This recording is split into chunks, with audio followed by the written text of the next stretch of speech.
اب باپ کو نہیں بولا، اس کے کسی فعل کو نہیں کہا. اگر آپ نے اتنی سی بات، اور یہ کامن بات ہے، اس میں کوئی گستاخی بھی بظاہر نظر نہیں آتی. ٹھیک ہے جوتا پھٹایا. آپ کے باپ کا جو جوتا تھا نا وہ دراصل سنو زیادہ ہوئی تو کیچڑ سے بھرا ہوا گندا لگ رہا تھا، باقی والد صاحب کا چہرہ تو نور ہو رہا. اب سمجھ رہے گھیرنے کا انداز. اس کو بغض ہے آپ کے باپ سے، اور آپ کو اپنی سطح پر لانا چاہ رہا ہے کہ آپ بھی بغض رکھیں. تو لا کس انداز میں رہا ہے؟ کہتا آپ کے والد صاحب میرے ساتھ فجر پڑے ہیں، انہوں نے وظیفہ پڑھے، کیا متقی پر کیا نور والا چہرہ. پھر ہم چلتے چلتے مسجد کے دروازے پر آئے تو ان کا جوتا ملنے میں تھوڑی تاخیر ہو گئی. بعد میں دیکھا او ہو ان کا جوتا یار بہت کیچڑ سے میلا تھا. اگر آپ نے اتنا قبول کر، آپ نے اگر یہ جملہ کرنا، ہاں میں ابو کو سمجھاتا ہوں کہ گاڑی میں بیٹھ کے جایا کریں، جوتے گندے ہو جاتے ہیں. آج اگر آپ نے جوتے کی گندگی جیسی بات قبول کی نا تو کل وہ باپ کے کپڑے پر آئے گا. بے شک باپ کے کپڑے پر آئے گا، اور پھر کپڑے کے بعد وہ باپ کے منہ پر آئے گا، پھر اس کی ذات پر آئے گا. پھر وہ جو خود بولنا چاہتا ہے آپ بولو گے باپ کو. لیکن صحابہ اتنے بیدار عاشق ہیں. سبحان اللہ. اگر واقعی میں آپ اپنے باپ کے بیدار وفادار ہیں تو آپ نے بکواس بند کر. میرا باپ ہے، تمہیں جوتے کی بات بھی کیسے دی؟ سبحان اللہ. انداز ہوتا ہے بات کرنے کا، چپ کر. وہ آئندہ بھاگ جائے گا، نظر بھی نہیں آئے گا. سبحان اللہ. صحابہ دیکھو کتنے بیدار عاشق. بالکل اس مثال عبداللہ بن ابی جو منافق تھا، اس نے حضور کے امامے کو کچھ نہیں کہا، حضور کے چہرے کو کچھ نہیں کہا، حضور کے جسم کو کچھ نہیں کہا، سواری کو کچھ نہیں کہا. اس سواری کے پیشاب کے بارے میں کہا، جبکہ پیشاب ہوتا ہی بدبودار ہے. اب وہ صحابہ کو وہاں لا کر تھوڑی فکر دے، وہ کتنی بدبو ہے پیشاب میں. صحابی نے نہیں کہا ہاں یار میں نے بھی کہا تھا اس کو ذرا آگے باندھو، یہاں کیوں باندھ دیا. صحابی نے یہ نہیں کہا. اب دیکھو صحابی کتنا بیدار عاشق ہے کہ دشمن کہاں سے عشق رسول کی امانت کو چنانا چاہ رہا ہے اور کہاں آ کر حملہ کر رہا ہے. جیسے کہتے ہیں ملاپ تو ہونا چاہیے یار، لیکن یہ یار دکانیں بند کروا کے جلوس نکال رہے تھے. اور یہ میں نے کہا یہاں کی حکومت تو فکر نہیں، تیرے کو کیا مروڑ آ رہے ہیں؟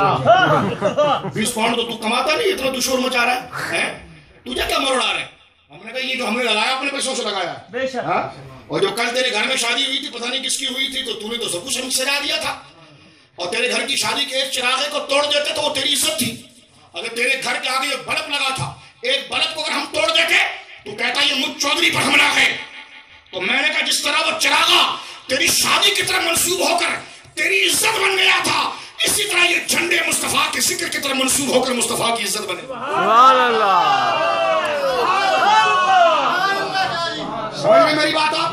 اب آپ دیکھیے اس نے منافق نے، بخاری میں موجود ہے، اس نے حضور کے، بس میں گفتگو ختم کر رہا ہوں، اس نے حضور کے دراز گوش کو کچھ نہیں کہا، اس نے حضور کے چہرے کو کچھ نہیں کہا. چہرے کو نور والا ہی کہہ رہا ہے، امامے کی فضیلت کو قبول کر رہا ہے، جبے کو قبول کر رہا ہے. اس کو پتا ہے کہ ڈائریکٹ کہوں گا تو یہ ٹانگ کو ٹانگ کر کے چیر دیں گے میری. تو یہ لاکھ کتنی سطح نیچے رہا ہے، توجہ رکھیے گا اس پر. اور جاگو سنیو سوما کے اندر رات اندھیری، چھائی بدلی کالی ہے، سونے والوں جاگتے رہنا، داڑھی بھر بھر کے چوروں کی رکھوالی ہے.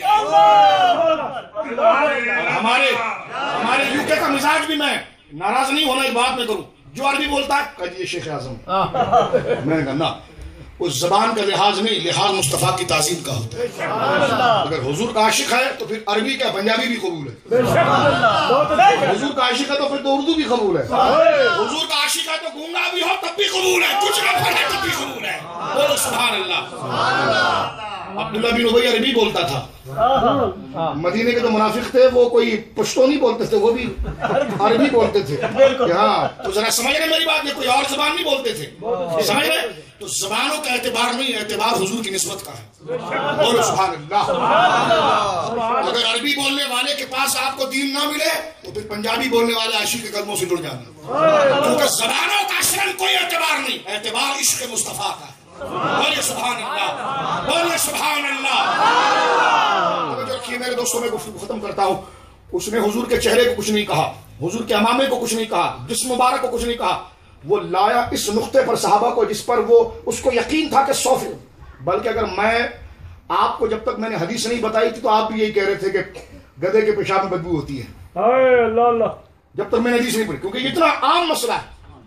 اب دیکھیے جب حضور جس سواری پر اس دور میں سواری گدھوں پر ہوتی تھی، میرے آقا چاہتے تو براق پر بھی سواری کر سکتے تھے، لیکن ابھی کہتے ہیں براق اپنی شان والا ہے. میں نے کہا گدھا سب سے بے وقوف ہوتا ہے.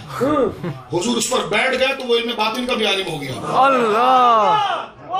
حضور نے اپنی صحبت میں ایک بے وقوف جانور کو لیا اور صحبت عطا کر کے اس کو بڑے بڑے علماء پر بڑھا دیا.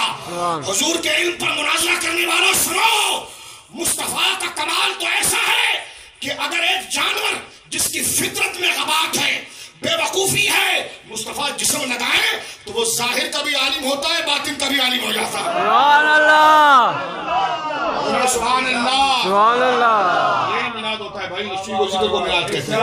اور سنیے، اس نے کہا، حضور کے چہرے کو کچھ نہیں کہا، حضور کے لباس کو کچھ نہیں کہا، امامے کو کچھ نہیں کہا. اس نے کہا یار یہ پیشاب کتنا بدبو. مسلم شریف میں کہ اس نے اپنی چادر لے کر اپنے منہ پر لگائی. او ہو میری ناک جل رہی ہے، ذرا زور شور مچا کر. بڑی تکلیف مجھے، میری ناک جل رہی ہے. کہتا چراغے کی روشنی آ رہی ہے. میں نے کہا اس کی بھی ناک جل رہی تھی. کہتا میرے گھر کے آگے بڑی گاٹی ہو گئی ہے، رات سو نہیں سکتا. تو میں نے کہا اس کو بھی پیشاب سے بدبو آ رہی تھی. میں نے کہا یہ تو پھر بھی چراغ ہے.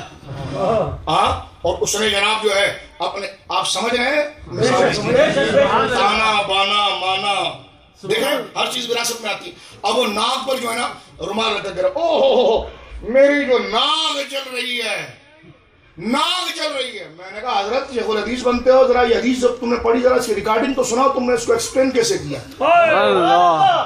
ہمیں بتاؤ تو صحیح، تم تو بہت بڑے مجتہد کے باپ ہو، بتاؤ کیسے سمجھایا تم نے. طالب علم اگر اعتراض کر دے کہ بھائی صحیح بات تو کر رہا تھا عبداللہ بن ابی کہ پیشاب کے اندر بدبو ہوتی ہے، اگر وہ صحابی کے نظریے پر اعتراض کھڑا کر دے کہ صحابی کو کیا ضرورت تھی مجھ کہنے، تو میں نے کہا یہ جواب تم نہیں حل کر سکتے. جو حضور کا میلاد کر سکتا ہے وہ بچہ بھی اس مسئلے کو حل کر سکتا ہے. سبحان اللہ. کیونکہ جس کا شعبہ عشق ہوگا وہ اس محاذ پر کامیابی سے نکل جائے گا. سنیے، اس نے اپنی ناک پر مسلم شریف میں کپڑا رکھا. یہ جلالین پڑھتے ہوئے ہمیں زبان تعلیم میں نشان بھی لگایا پھر وہاں پر، اور وہاں سے مسلم میں پہنچے. تو ناک پر کپڑا رکھ کر جناب نے کہا اوہ میری ناک کے نتھنے جل گئے، کتنا بدبو ہے اس گدھے کے پیشاب میں. تو صحابی نے آگے بڑھ کر نہیں کہا نہیں بابا ناراض نہیں ہونا. لوگ کہتے ہیں نہیں حسن اخلاق، ادب سے، لحاظ سے، عمر کا لحاظ. میں نے کہا کبھی لحاظ کرنا اخلاق ہوتا ہے، کبھی اون کرنا اخلاق ہوتا ہے.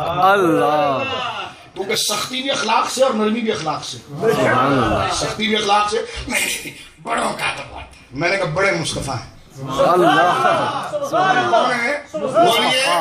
مصطفیٰ ہے، اور مصطفیٰ کا بچہ نسبتوں والا، ان کے خاندان کا اگر ایک بچہ بھی پیدا ہو جائے نا، وہ اگر ایک دن کا بھی ہو تو کئی 100 سفید داڑیوں والوں سے بڑھ جاتا ہے. کیونکہ بچہ تو وہ ایک دن کا ہے لیکن نسبت مصطفیٰ کے خاندان سے ہے.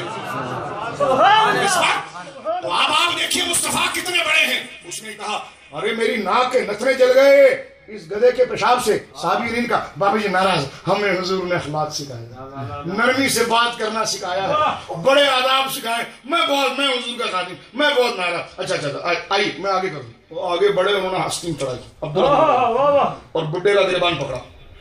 کہا تم نے کس کو بدبودار کہا؟ خالی کھا کر دیکھیں کس کو بدبودار کہا. کہا میں نے کہا کہ یہ پیشاب بدبودار ہے، حضور کے سواری کا پیشاب بدبودار ہے. انہوں نے گھوسا دیا اور اس کے منہ پر مار کے فرمایا واللہ ہے لا حمار رسول اللہ ہے صلی اللہ علیہ وسلم اطیب ریحا من کا. مسلم کے الفاظ ہے کہ رب کعبہ کی قسم، حضور کے سواری کے گدھے کے پیشاب میں وہ خوشبو ہے جو تیرے جسم کے مشک و عنبر میں بھی نہیں ہے. اللہ اکبر یا رسول اللہ.